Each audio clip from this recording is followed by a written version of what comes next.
제가 사랑하는 우리 성도에게 가장 좋은 소식, 기쁜 소식을 전해드릴까 합니다. 이런 소식을 전해드릴까 하는데 어떻게 생각하십니까? 맞을 준비가 되어 있습니까? 여러분께 선언합니다. 예수 그리스도 예수 안에서 무죄를 선언합니다. 그리스도 예수 안에 있는 자에게는 결코 정죄함이 없습니다. 그러면 우리가 언제 범법하였다는 말입니까? 로마서 3장 이 19절에는 이렇게 말씀합니다. 우리가 알거니와 무릇 율법이 말하는 바는 율법 아래에 있는 자에게 말하는 듯 이는 모든 입을 막고 온 세상을 하나님의 심판 아래에 있게 하려 합니다. 모든 입을 막아버리고 온 세상으로 하나님의 심판 아래에 있게 하는 것입니다. 이 세상은 하나님의 심판 아래에 있습니다. 하나님의 진노와 정죄가 있다는 말입니다. 어이쿠, 이거 어떡하지? 이 세상에 대한 하나님의 심판, 그건 유죄 선고, 말하자면 정죄입니다. 정죄가 무엇입니까? 영원히 꺼지지 아니하는 지옥불을 준비하고 계시는 것이죠. 예수님께서 지옥에 대해서 무엇이라고 말씀하십니까? 불 속에 고통을 당하지만 구더기도 죽지 않고 불로 소금을 치듯 하는 곳이라고 합니다.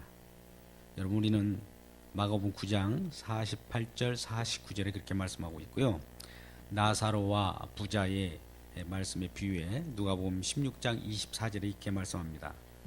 나사로를 보내어 그 손가락 끝에 물을 찍어 내 혀를 서늘하게 하소서. 내가 이 불꽃 가운데 견딜 수 없나이다. 이런 고백을 하게 되죠. 우리는 지옥에 대해서 너무 쉽게 생각합니다. 우리가 쉽게 생각하듯 단지 이 땅에서 살 때만 벌받지 않고 살다가 죽으면 그만이다, 이렇게 쉽게 생각하는데요.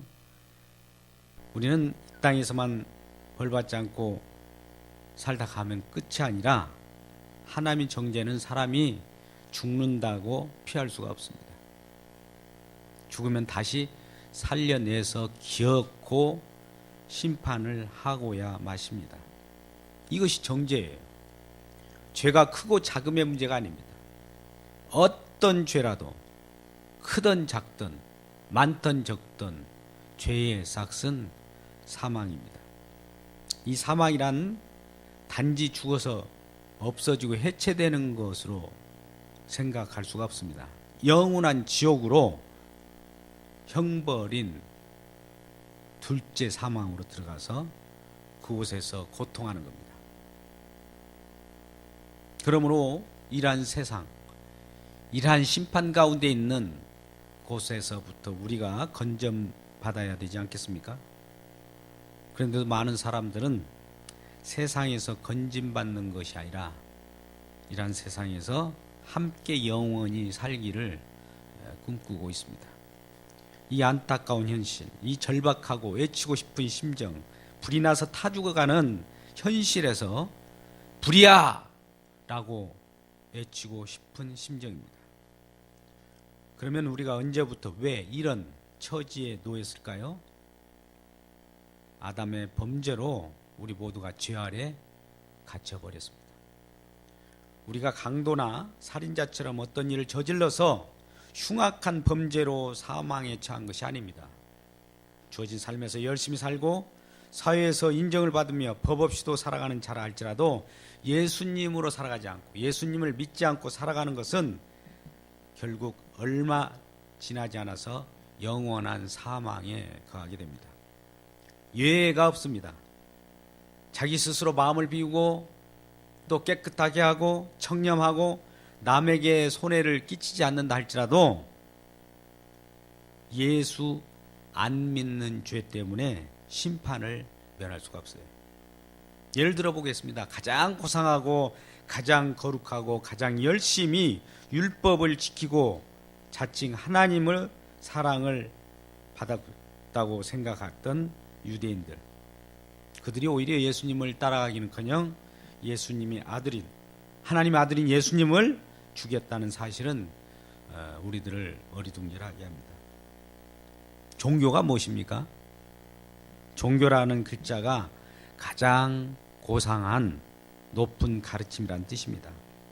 세상에서 나올 수 있는 최고의 가르침, 그것이 종교인데 그 중에서도 유대교는 가장 으뜸인 종교이죠. 살아계신 하나님으로부터 직접 계시를 받았고 그 놀라운 체험을 그들은 한 것이죠. 그런데 그러한 놀라운 체험을 했던 유대인들의 최후의 모습이 무엇입니까? 최종적인 모습이 무엇입니까? 예수님을 십자가에 못 박았던 것이죠. 유대인들 나라 그 성전이 있는 예루살렘에서 일어난 일입니다. 하나님의 아들을 십자가에 못 박아 죽이라고 고함을 고래고래 질렀던 겁니다. 그것도 가장 거룩하다고 생각되는 대제사장과 서기관들, 바리새인들 주도하에 일어났던 일입니다. 우리도 여기에 예외가 아닙니다. 여러분이 이런 사실을 알고 계십니까? 예수님의 십자가 사건 말입니다. 이것은 예수님을 만나기 전에는 모릅니다. 아무도 몰라요. 며느리도 모릅니다. 우리 눈과 귀가 가리워져서 그 누구도 모르는 일입니다. 주님이 우리를 찾아오셔서 가르쳐 줄 때에만 알 뿐입니다. 바울에게도 주님이 찾아오셨습니다. 주님이 다메섹에서 사도 바울 찾아오셔서 그러한 내용들을 가르쳐 주셨어요. 율법의 의로는 흠이 없다고 하는 이 바울이 아니었습니까? 예수님을 믿고 나서 오호라 나는 공고한 자로다, 이 사망의 목에서 누가 나를 건져내랴라고 하는 오늘 로마서 8장 24절에 그와 같이 말씀합니다. 그렇다면 구원받지 못하면 어쩌지 하는 이런 탄식이었을까요? 사도 바울이 로마서 7장을 써내려갈 때 예수 그리스도를 믿지 않는 상황 속에 있으라는 말씀을 썼을까요? 아닙니다. 예수 그리스도를 믿고 따르고 또 그러한 복음을 전했던 그 시기에 로마서를 썼습니다. 그 로마서를 써 나가는 그 과정 속에서 자기의 탄식을 7장 24절과 같이 오라 나는 곤고한 사람이로다, 이 사망의 몸에서 누가 나를 건져내랴 라고 하는 그러한 탄식을 했던 것입니다. 이러한 탄식은 구원받은 자로서 갈등 가운데로 몰아가시는 하나님의 의한 탄식입니다. 바울아, 네가 어떻게 구원받았으며 누가 널 건져냈는지 아느냐? 라는 주님의 물음에 대한 응답인 것이죠. 여러분, 우리는 모세가 영광 가운데 하나님께 모세의 율법을 받기 위하여 나아갈 때에도 이스라엘 백성들은 그 여호와 하나님 앞에 나갈 수가 없었습니다. 율법을 받을 때 백성들이 두려워서 하나님 앞에 나아갈 수 없는 그 찬란한 하나님의 영광과 위엄이 있었던 것입니다. 그러나 이러한 율법을 받았던 이스라엘 백성들조차도 하나님을 거역하는 그러한 삶을 살았던 것입니다. 우리가 이사야 6장 5절 6절 말씀을 보면 이런 말씀이 나옵니다. 하나님을 배웠던 이사야입니다. 그때 내가 말하되 화로다 나여 망하게 되었도다. 나는 입술이 부정한 사람이요 나는 입술이 부정한 백성 중에 거주하면서 만군의 여호와이신 왕을 배웠음이로다 하였더라. 그때 그 스랍 중에 하나가 부젓가락으로 제단에서 짚은 바 핀 숯불을 손에 가지고 내게 날아와서 그것을 내 입술에 대며 이르되 보라, 이것이 내 입에 닿았으니 내 악이 대하여 듣고 내 죄가 사하여졌느니라 하더라. 이와 같이 말씀합니다. 하나님의 영광을 받고 하나님 위엄을 받던 이사야가 나는 망하게 되었더라 라는 고백을 하게 됩니다. 입술이 부정하여 부정한 백성 가운데 거룩하신 하나님을 배웠던 것이죠. 다윗도 시편 시편 5절에서 이와 같이 말씀합니다. 내가 죄악 중에 잉태하였다. 나는 죄악을 먹고 마시는 그러한 삶을 살았다라고 고백합니다. 베드로도 누가복음 5장 8절 말씀 속에서도 그 기적을 체험한 가운데 예수님 앞에 무릎 앞에 꿇어 엎드려 주여 나를 떠나소서 나는 죄인으로소이다 라는 고백을 합니다. 사도 요한은 요한계시록 1장 17절에서 계시를 받으면서 그 영광의 주님을 보고서 엎드려져서 죽은 자같이 되었습니다. 그 모습이 이 열거된 이란 공통된 모습이 무엇입니까? 우리들의 연약과 부족을 알게 되는 것입니다. 죄인됨을 알았다는 것이죠. 큰일 났다, 이제 죽었다, 차라리 나에게서 떠나 주소서, 나는 그 영광을 보지 못합니다. 이것이 하나님을 만난 공통된 고백입니다. 이것이 제대로 된 인간의 실상을 발견한 사람들입니다. 하나님을 떠났던 인간의 실상이 어느 정도 하나님 앞에서 처참한지를 보여주고 있는 것이죠. 이 처참함을 보여주는 것도 우리 스스로 노력해서 연구해서 아는 것이 아니라 성령이 우리에게 오면 그러한 실상을 가르쳐 줍니다. 여러분, 이와 같이 하나님 앞에, 그 엄유하신 심판의 하나님 앞에 나는 망하게 되었도다, 나는 죽게 되었도다, 또 죄악 가운데 잉태하였도다, 주여 나를 떠나소서 나는 죄인으로소이다, 나는 죽은 모습으로 이와 같이 엎드려졌습니다 라는 고백을 하는 자들에게, 이들에게 가장 최고의 위로와 기쁨과 감사가 무엇이겠습니까? 이것은 바로 내가 너의 죄를 사노라 라고 하는 선언이죠. 이사야 선지자 입술에 스랍 천사가 제단 숯불에서 된 부젓가락으로 입술을 대니 죄가 사해졌습니다. 이와 같이 예수 그리스도의 십자가가 다 이루신 다음에 우리에게 정죄함이 없다라는 소식을 들려오게 되는 거예요. 예수님께서는 어떤 일을 다 성취하시고 완성하신 다음에 이제 내가 다 이뤘다, 그러므로 너희들에게 정죄함이 없다라는 소식을 우리에게 전해줄 수 있었던 겁니다. 그런데 여러분, 우리들이 이러한 정죄함이 없다라고 하기 전에 우리 인간의 실상을 알리고 말씀이 우리 가운데 거할 때에 율법은 우리들에게 우리 죄를 들춰냅니다. 낱낱이 드러냅니다. 이런 말씀을 들여다볼 때 누가 이런 말씀을 전하는 사람이나 말씀을 좋아하는 사람이 있겠습니까? 하나도 없습니다.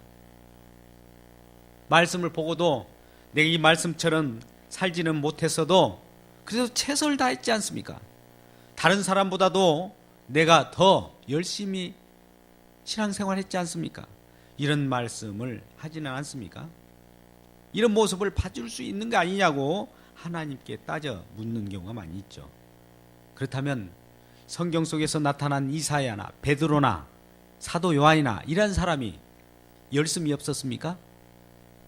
우리보다 순수하지 않았습니까? 그들도 우리보다 최선을 다하지 않는 사람들입니까? 우리보다도 더 많은 일을 했고 더 노력했고 하나님의 말씀의 복음을 전가한 이들인데, 그럼에도 불구하고 내가 죄인 중에 괴수로다 이런 고백을 한단 말이죠. 화여 정작 이들이 하나님을 만나고 나서 하는 말이 화로다, 나는 망하였다, 이런 고백이 나올 때에 이 하나님의 말씀의 엄미함을 압니다. 하나님 앞에서 정말 하나님 말씀의 무서움을 알고 정말 하나님 앞에 죄가 얼마나 하나님을 욕되게 하는 것을 깨닫게 되는 것이죠. 인간의 실상은 어떤 것인지를 파악하기 위해서는 먼저 하나님 말씀인 율법을 들여다보면 잘 알게 돼요. 내 자신의 모습도 잘 드러납니다. 율법은 우리가 스스로 죄로부터 탈출할 수 없게 만듭니다. 율법이 우리를 가둬버려요. 아까 로마서 3장 19절 말씀 속에서 말씀한 바 율법은 율법 아래에 있는 자에게 말한다고 합니다. 그러니까 율법의 적용을 받는 자는 율법 아래에 있는 자예요.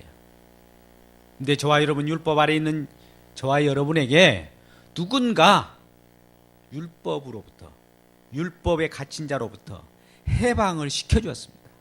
율법 아래에 있지 않습니다. 이제는 정죄함이 없습니다. 율법 아래에 있는 사망의 권세 아래에서 벗어나게 되었던 것이죠.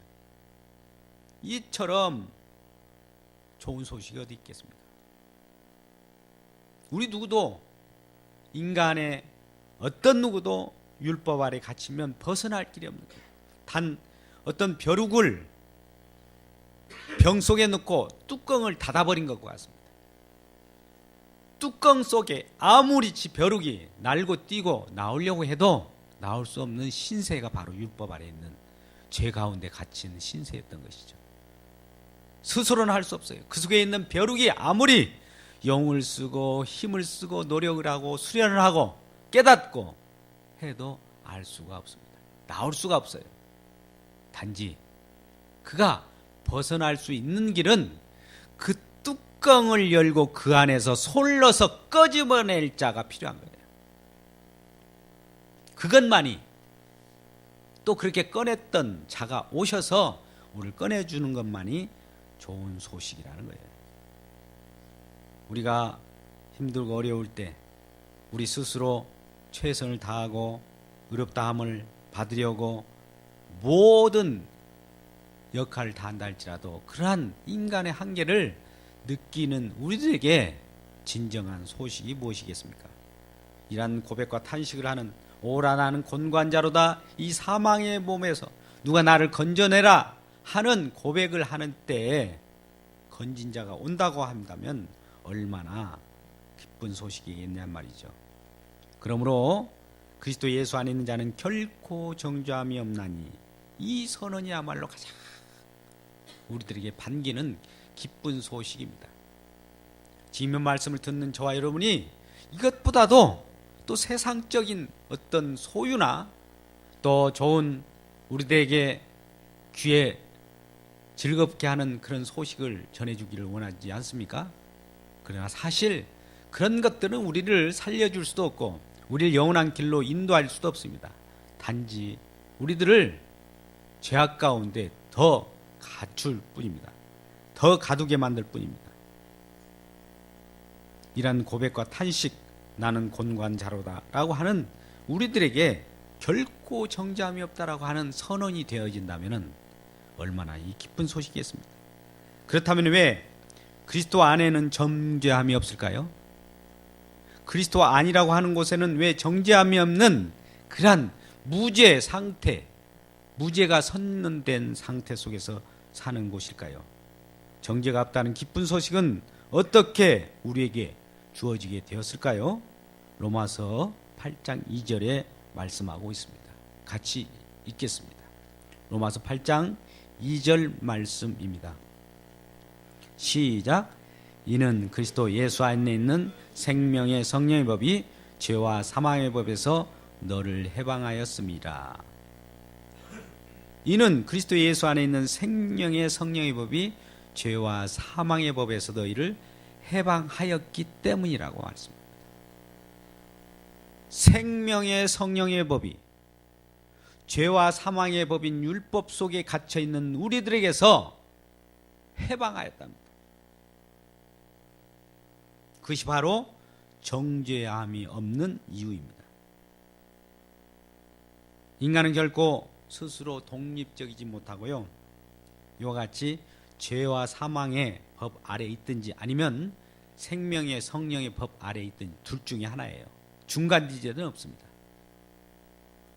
우리는 본질상 진노의 자녀로서 죄와 사망의 법 아래 갇혔던 자였어요. 근데 예수님을 믿고 예수님이 완성하신 그 세계 속으로 예수 그리스도 안으로 옮겨져서 그리스도 아니라고 하는 성령의, 생명의 성령의 법이 운행하는 그 안에 들어와 버린 겁니다. 여러분, 아담의 후손으로 태어난 모든 인간은 본래 죄와 사망에서 종노릇하게 되어 있었습니다. 스스로 아까 같이 빠져나올 수 없는 상황이었어요. 우리가 구약 성경을 보더라도 정말 세상 속에서 자기도 모르게 죄악을 먹고 마시면서 즐기면서 살았던 아브라함에게 여호와 하나님 찾아오셔서 그 곳을 떠나라고 명령합니다. 너는 너 본토 친척 아비 집을 떠나 내가 네게 지시할 땅으로 가라 라는 명령과 함께 아브라함을 불러내어서 결과적으로 하나님이 우리에게 주시고자 하는, 아브라함이 주시고자 하는 가나안으로 가게 만듭니다. 뿐만 아니라 우리는 두 번째 애굽이라고 하는 거대한 문명 속에 살아가는 이스라엘 백성들이 있었어요. 근데 이스라엘 백성들은 그러한 문명 속에서도 그 문명을 누리지 못하고 그 나라의 종노릇하는 종의 신세로 살아갔습니다. 그때 여호와 하나님께서는 내가 너희를 가나안 땅으로 옮겨주겠다고 이미 약속한 내용대로 출애굽을 시킵니다. 애굽이라고 하는 세상 신이, 바로라고 하는 신이 그들을 치리하고 조정하고 통치했던 그 세상 나라, 멸망의 나라로부터 끄집어내는 것을 출애굽이라고 하죠. 모세를 통해서 그런 일을 벌였던 겁니다. 이란 해방, 세 번째 이스라엘 백성들이 여러 이런 일들로 인하여서 아수르나 바벨론 포로, 이방 나라의 포로로 개처럼 끌려갔습니다.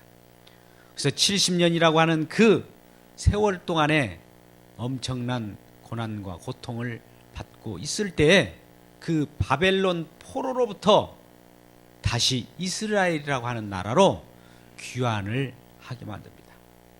이러한 어느 정말 힘들고 어려운 또 멸망 가운데에서 구출해서 해방하고 또 그러한 것으로부터 벗어나게 하는 그런 일을 벌이시는 분이 하나님이십니다.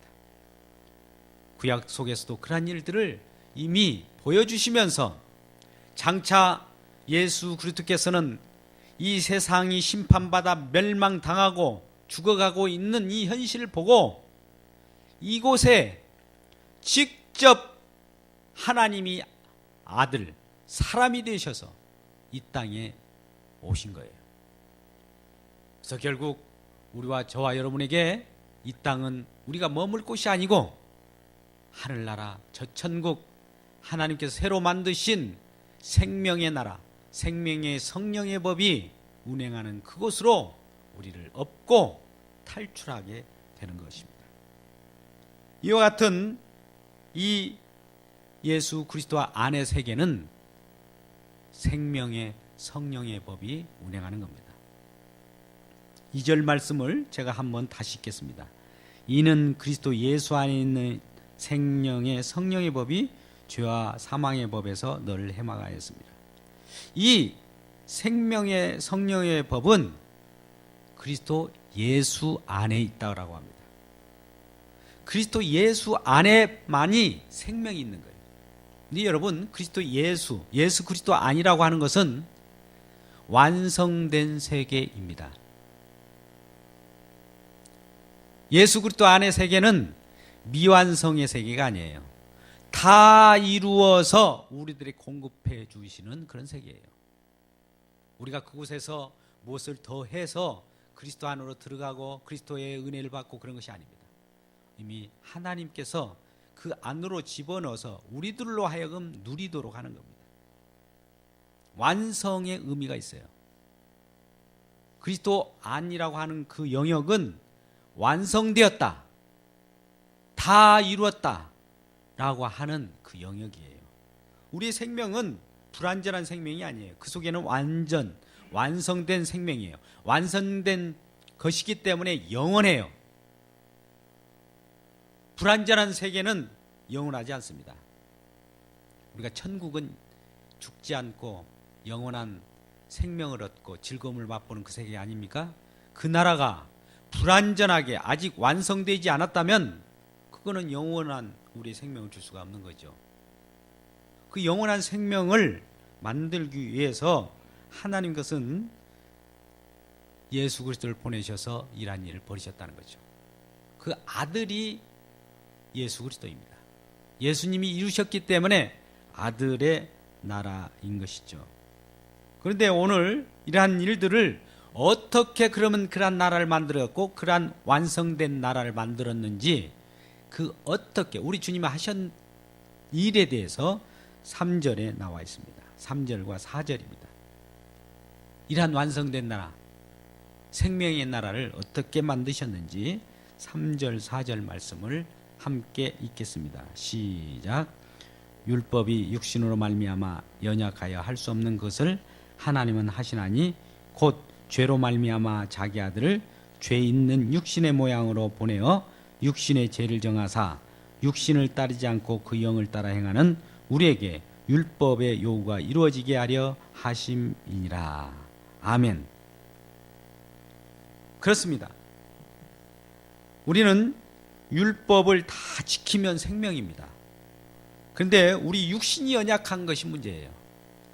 하나님의 법을 주어서 그것을 지키면, 그것을 행하면, 그것을 완성하면 생명을 주시겠다라는 거예요. 성경 말씀을 다 지키면 생명을 주시겠답니다. 그런데 문제는 우리에게 있는 거예요. 우리 육신이 연약하여 그것을 할 수 없는 거예요. 이것이 현실이에요. 연약한 인간은 율법을 이루지 못하고 율법에게 져서 오히려 율법 아래 매이게 됩니다. 율법을 이기려고 해서 되는 것이 아니라 그 율법을 완성하고 이기고 나와야 되는데, 율법을 지켜버려야 되는데 완성하지 못하는 이 한계 때문에 오히려 그 율법 아래 종되어 버리게 된 것이죠. 우리를 살리게 될 것이라고 믿었던 그 하나님의 말씀, 율법이 오히려 사망의 법이 되고 말았던 것이죠. 이것은 우리의 연약, 우리의 죄가 율법이 투입되고 나서 여실히 드러나는 것입니다. 그러므로 어느 인간도 율법을 지켜서 자기 선행이나 자기 의로운 행위로 인하여 구원을 얻을 자가 없습니다. 이런 현실에서 우리 인간은 할 수 없으되 하나님만이 하신다라고 말씀합니다. 하나님은 하시나니, 3절 중반절에 그것을 하나님은 하시나니, 육신으로 말미암아 가야 할 수 없는 그것을 하나님은 하시나니, 하나님이 하시는데 어떻게 하시느냐? 죄로 말미암아 자기 아들을 죄 있는 육신의 모양으로 이 땅에 보내신 거예요. 우리가 죄로 말미암아 우리 죄 때문에 하나님께서는 아들을 이 땅에 보내셔서 그 아들을 죄 있는 육신의 모양으로 보내버립니다. 그 육신에게 죄를 정해서 육신을 따르지 않고 그 영을 따라 행하는 우리에게 율법의 요구가 이루어지게 합니다. 자, 우리 몸은 연약하여서 율법의 요구를 이룰 수가 없어요. 율법을 행할 수 없어요. 그런데 그 율법을 이루고 그 정죄를 다 받은 하나님이신 예수 그리스도께서 이 땅에 오셔서 그 모든 것을 다 이루신 그 내용을 우리가 영으로 받고 믿으면 이 율법을 이루어지는 것으로 본다는 거예요. 우리 힘으로 안 되니까 누군가가 내 대신 그것을 이루신 그분을 믿으면 내가 그 율법을 이룬 것으로 하나님은 봐주시겠다는 거예요. 그게 바로 영으로 조차 행하는 겁니다. 하나님은 하실 수 있다면 그 일이 바로 우리 죄를 인해서 자기 아들 죄 있는 육신의 모양을 보내서 그 육신에게 죄를 정하고 육신을 좇지 않고, 육신을 좇지 않는다는 것은 내 육신으로 율법을 지키지 않고 영으로 조차 성령으로 행하는 우리에게 율법의 요구가 이루어지게 되었다는 거예요. 성령으로 행하는 것이 무엇입니까? 믿는 거예요. 성령으로 행하는 것은 예수 그리스도를 받아들인 거예요. 성령으로 행하는 것은 예수님께서 그와 같은 일을 하셨다라고 하는 내용을 그대로 내가 접수하는 겁니다. 율법의 요구가 뭡니까? 다 지키면 생명인데 다 지키지 못하면 정죄입니다. 아까 정죄라고 하는 게 뭐였어요? 지옥의 불에서 죽지 않고 타지도 않고 구더기처럼 또 불꽃 가운데 서른한 물 한 방울 못 마시면서 불꽃 타는 그 가운데 있는 그 상태를 정죄라고 하지 않습니까? 그런 것으로부터 벗어나게 됐다는 거죠. 이 율법을 이뤄내시고 그 정죄를 받으신 분이 예수님이셔요. 우리가 할 수 없는 그것을 하나님 하셨기 때문에 다 이루신 것입니다. 그래서 율법을 다 이루셨고 의를 전가해 주시고 또 정죄를 예수님께서 직접 받으셨기 때문에 우리는 그러한 정죄로부터 벗어날 수 있습니다. 정죄를 받으신 그분을 우리가 그대로 받아들이고 또 율법을 이루신 그분을 그대로 받아들일 때 우리에게는 정죄함이 없다라고 하는 거예요. 다른 정죄함을 받지 않는 길은 없습니다. 그러므로 예수 그리스도 안에는 결코 정죄함이 없나니라고 하는 것이 성립된 거예요. 정죄함이 없는 것이 어느 순간만 정죄함이 없는 것이 아닙니다. 결코 단연코 정죄함이 없는 세계로 들어와 버린 거예요. 우리는 고린도 전서 15장 55절에 이런 말씀이 있습니다. 사망아 너의 승리가 어디 있느냐? 사망아 네가 쏘는 것이 어디 있느냐? 사망이라고 하는 사망의 세력은 쏘는 것이 죄예요. 죄의 권능은 율법입니다. 사단은 다른 것 가지고 우리들에게 다가오지 않습니다. 사단도 하나님의 말씀을 가지고 그것을 왜곡시켜서 우리에게 다가오는 거예요. 율법의 궁극적인 목적이 무엇인가를 왜곡시켜버려요. 우리들 하여금 율법을 가지고 이걸 우리는 할 수 없다는 그 인간의 한계를 우리가 알고 하나님 앞에 무릎을 꿇고 주여 나는 이것을 행할 수 없는 죄인으로소이다라고 하는 그 죽은 자같이 고백하는 자에게 죽었던 우리들을 건지실 분이 오시는 것이지, 사단은 네가 할 수 있어, 너는 율법을 지킬 수 있어, 이렇게 해놓고 율법을 지키지 못한 우리들을 정죄합니다.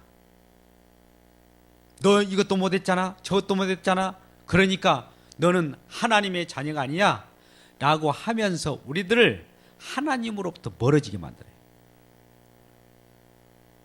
예배 가운데 나오시오, 교회 한번 나오시오, 복음을 들어보시오 하면 많은 사람들의 핑계가 뭔지 아세요? 나는 죄를 많이 지어서, 나는 이것저것 때문에. 이러한 정죄의식을 사단이 심어놓아 버린 거예요.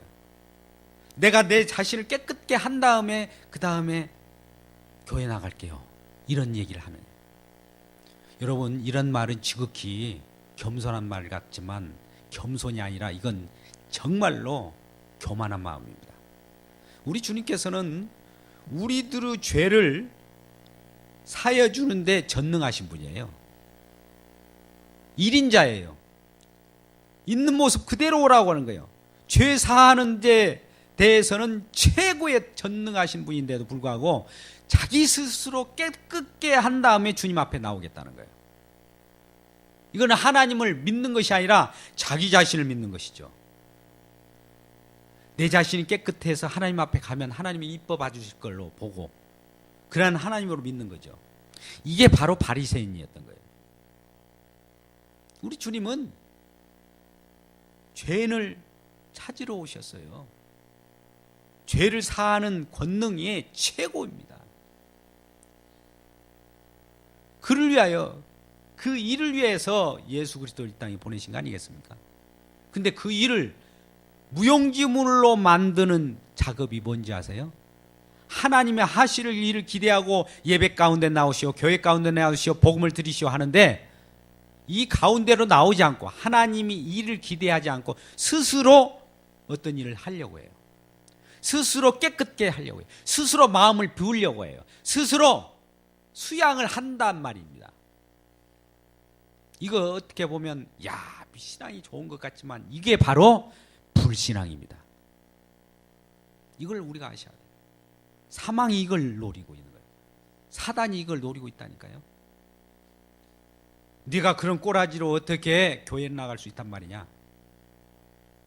네 마음은 지금 좋지 못한 것으로 가득 차 있잖아. 아직도 담배도 못 끊었잖아. 집사인데 담배 냄새 나는데 어떻게 교회에 갈 수 있어? 담배를 끊고 나서야 갈 수 있지 하면서 점점 교회를 멀어지게 만들어요. 그런데 그가 담배를 끊는 날이 올까요? 못 끊어요. 죽을 때 담배도 못 끊고 죽어요. 그러면 예수 믿는 예배당 담배 나와버리지도 못하고 죽는 겁니다. 그게 사단이 노리는 거예요.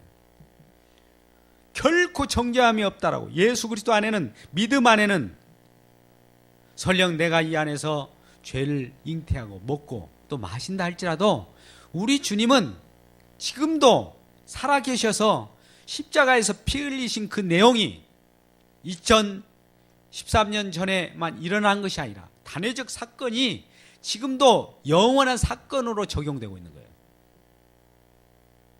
지금 이 시간에도 예수 그리스도 보혈이 저와 여러분을 깨끗게 하시는 줄 여러분 믿습니까?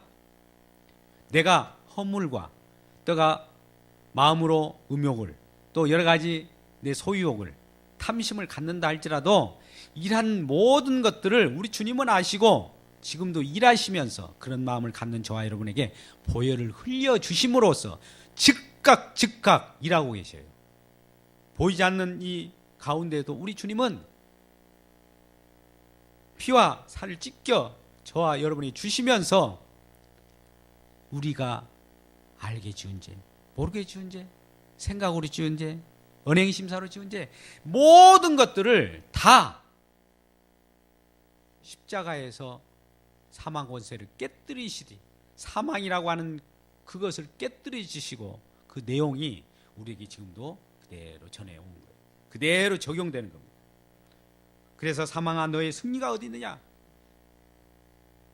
우리를 죽이려고 하는 율법을 가지고 우리들을 정죄하려고 하는 그 세력에 대해서 우리는 아니야. 우리 주님께서 다 이루셨어. 우리의 죄악 모든 것을 가지고 가셨어. 과거나 현재나 미래의 질 모든 죄까지도 우리 주님은 다 사해 주었다. 무죄야 무죄라고 하는 주님의 음성을 듣기를 주의 이름으로 축복합니다. 우리는 정죄의식이라고 하는 것이 참 무섭습니다. 우리는 우리 스스로 관리할 수가 없어요. 신앙이라고 하는 것은 내가 관리하는 것이 신앙이 아니라 주님 앞에 전적으로 맡겨버리는 것이 신앙입니다. 우리가 그러잖아요.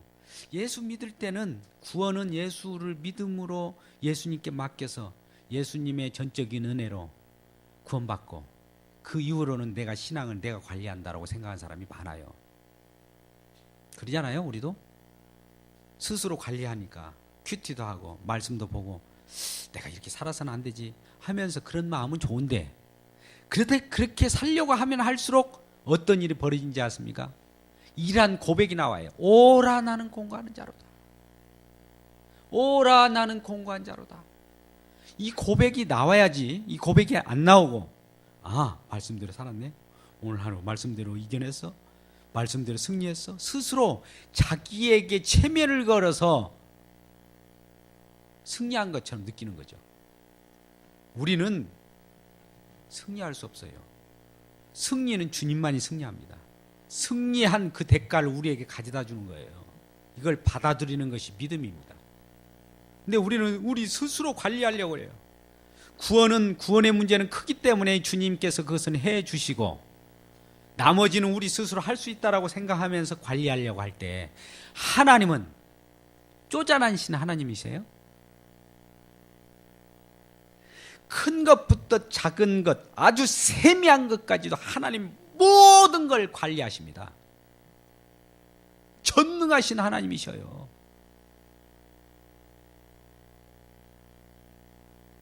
우리가 할 수 있는 일 물론 하십시오. 그러나 이 하는 일이라 할지라도 우리가 하는 일이 아니에요. 사실 잘 보십시오. 우리가 먹고 마시잖아요. 병원에서 어떤 수술을 받았다고 합시다. 어떤 종기가 나서 그것을 도려내고 그것을 붕대를 붙이고 약을 받쳐서 그냥 내가 그런 일을 했다고 합시다. 내 스스로. 그러면 그것이 그냥 살아나가는 겁니까? 아니죠. 그 세포 속에 피를 흘리게 하고 그 기운을 넣어서 우리 몸을 원활하게 하는 그 내용이 있어요. 그 누가 하십니까? 피를 돌게 하신 분이 누구예요? 지금 저와 여러분을 호흡할 수 있게 하신 분이 누구예요? 내 스스로입니까? 아니에요. 하나님이 허용하신 거예요. 환경도 허용하셨습니다. 내 몸을 지키신 분이 하나예요. 하나님이시요.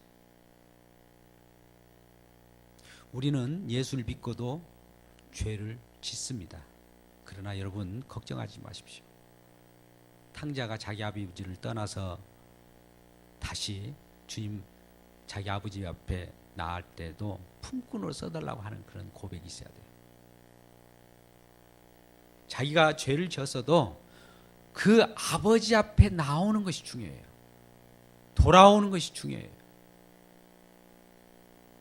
아버지를 알지 못하고 자기 스스로 처분하려고 하면은 이건 어찌할 수 없는 거예요. 정죄의식을 심어주는 것은 사단입니다. 우리들 하여금 하나님 예수 그리스도의 은혜, 십자가의 은혜를 멀리하게 만드는 것이 사단의 전략이에요. 다른 것이 전략이 아닙니다. 오늘날 사람이 할 수 없으나 성령으로 조차 행하는 성령의 능력으로 예수 그리스도를 받아들이고 그 믿고 따르는 저와 여러분에게 결코 정죄함은 없습니다. 우리 속에 있는 균이 있어요. 암세포가 있습니다. 암세포를 이기는 균이 있어요. 두 가지가 다 상존합니다. 우리 몸이 완벽하다면 암세포가 존재하지 않아야 돼요. 근데 암세포가 있어요. 그러나 정상세포가 암세포를 이긴단 말입니다.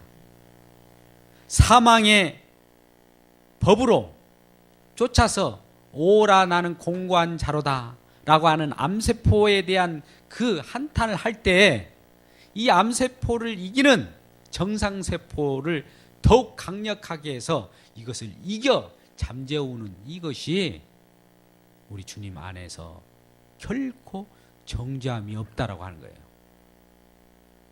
결코 정죄함이 없다라고 하는 그 속에는 죄가 없다는 것이 아니에요. 왜 예수 믿어도 죄를 짓습니까 그럼? 우리는 이단 워치만 계열을 알 거예요. 워치만이라고 하는 이분문적으로 그 하나님의 나라 거기에는 물론 죄가 있을 수가 없어요. 우리 신앙 가운데에서도 죄가 있어서는 안 된다라고 얘기해요. 그러면서 죄가 있으면은 절대 하나님 앞에 나올 수 없다라고 하면서 하나님의 영역과 인간의 영역을 구분해 가지고 하나님 앞에 나올 수 없도록 만들어 버리는 그러한 자들이 있어요. 그러면서 그 영역을 황홀경으로 그 쫓아가려고 하는 그러한 세계, 그런 세계가 아닙니다.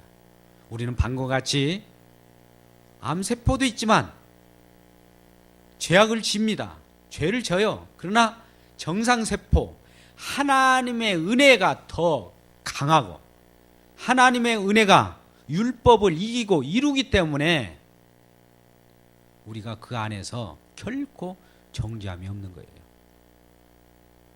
정죄함이 없는 것이 순수한 것이 아니라 하나님이 지금 싸우고 계시는 것이에요.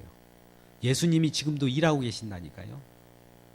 암세포 그가 지금 발흥하고 융성한다 할지라도 예수 그리스도의 보혈이 지금 일하고 계시는 그것이 더 강해서 이 내용으로 살아가는 이 자체를 결코 정죄함이 없는 세계, 그리스도 예수 안이라고 하는 거예요. 그리스도 안은 십자가 안입니다. 다른 안이 아니에요. 오늘날에도 그래요. 이전에도 제가 그런 고백을 했겠지만 이곳에 오면 무섭다는 거예요. 어떤 꼬마가 그 교회는 피가 있잖아요. 피가. 오늘날에도 그래요. 예수 그리스도의 피, 십자가 얘기하지 않으면 교회가 너무나 좋아요. 근데 피 얘기하고 십자가 얘기하면 사람들이 싫어합니다. 그래서 다 나가요. 그게 바로 하나님의 일이에요. 하나님의 자녀와 하나님의 자녀 아닌 자를 이렇게 가르는 길이란 말이죠. 그래서 우리가 이러한 정죄함은 없는 세계 속에 들어와 있는 이 사실을 알고 누구도 너는 네 자신을 깨끗게 하고 하나님 앞에 나가야 돼 이렇게 말한다 할지라도 그래 내가 깨끗게 하긴 하는데 할 수 없어도 하나님 앞에 나가면 깨끗함을 받을 수 있어 라고 하는 용기를 가지고 나올 때 하나님은 그런 우리의 자세, 우리의 모습을 보고 우리에게 모든 것을 깨끗게 하심과 동시에 정죄함이 없는 자, 결코 그리스도 예수 안에는 정죄함이 없나니 이는 생명의 성령의 법이 죄와 사망의 법에서 여러분들을 해방하였습니다 라고 하는 음성을 들려주실 것입니다.